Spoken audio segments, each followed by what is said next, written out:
अस्सलाम वालेकुम, I am from विबियास consultant. आज 17 अगस्त 2026 की मॉर्निंग न्यूज़ के कुछ हाइलाइट्स आपके साथ शेयर किए जा रहे हैं, जिसमें इंटरनेशनल लेवल की बात करें तो यूएस ईरान टेंशन्स की वजह से स्टेट ऑफ हॉर्मुज से ऑयल सप्लाई रिस्क बढ़ रहे हैं, जिससे ग्लोबल ऑयल प्राइसेस को सपोर्ट मिल रहा है।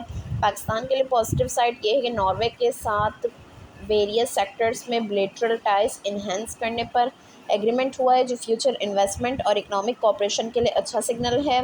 पाकिस्तान की इकनॉमी के लिए आज की सबसे स्ट्रॉन्ग पॉजिटिव न्यूज़ ये है कि financial year 2026 fiscal deficit GDP के 2.6% तक आ गया, जो 22 साल की लोवेस्ट लेवल है। ये गवर्नमेंट की फिस्कल मैनेजमेंट और इकोनॉमिक स्टेबिलिटी में सिग्निफिकेंट इम्प्रूवमेंट को शो करता है।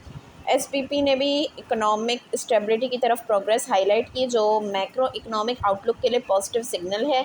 एफएक्स रिजर्व्स बढ़कर 22.5 बिलियन डॉलर हो गए हैं, जिससे एक्सटर्नल पोजीशन और इंपोर्ट कवर कैपेसिटी स्ट्रेंथन होती है। पाकिस्तान ईरान से गैस की प्राइस 50% तक रिड्यूस करवाने की कोशिश कर रहा है, जो successful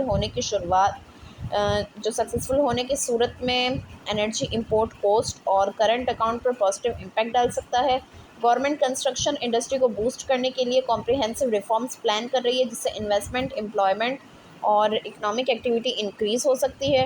2.5 billion dollar ML1 project पर जनवरी में काम शुरू होने का प्लान है, जो रेलवे इंफ्रास्ट्रक्चर और कनेक्टिविटी के लिए मेजर डेवलपमेंट है। पाकिस्तान चाइना में 1.5 billion dollar hybrid rice export opportunity target कर रहा है, जो एग्रीकल्चर एक्सपोर्ट्स और फॉरेन एक्सचेंज अर्निंग्स को बूस्ट कर सकती है।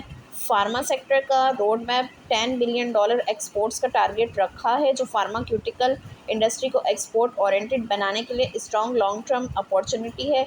रिफाइनरी अपग्रेड प्लान इम्प्लीमेंटेशन की तरफ मूव कर रहा है, जिससे लोकल रिफाइनिंग कैपेसिटी और एनर्जी सिक्योरिटी इंप्रूव हो सकती है। गुड्स ट्रांसपोर्टर्स ने गवर्नमेंट एश्योरेंस के बाद नेशन वाइड स्ट्राइक 40 दिन के लिए सस्पेंड कर दी है, जिससे सप्लाई चेन्स और एक्सपोर्ट में डिसरप्शन का रिस्क कम हुआ है। पेट्रोलियम डीलर्स के मार्जिनस रिवाइज करने की गवर्नमेंट अप्रूवल के बाद नेशन वाइड स्ट्राइक पोस्टपोन्ड हो गई है, जो फ्यूल डिस्ट्रीब्यूशन को स्मूथली कंटिन्यू रखने के लिए पॉजिटिव है।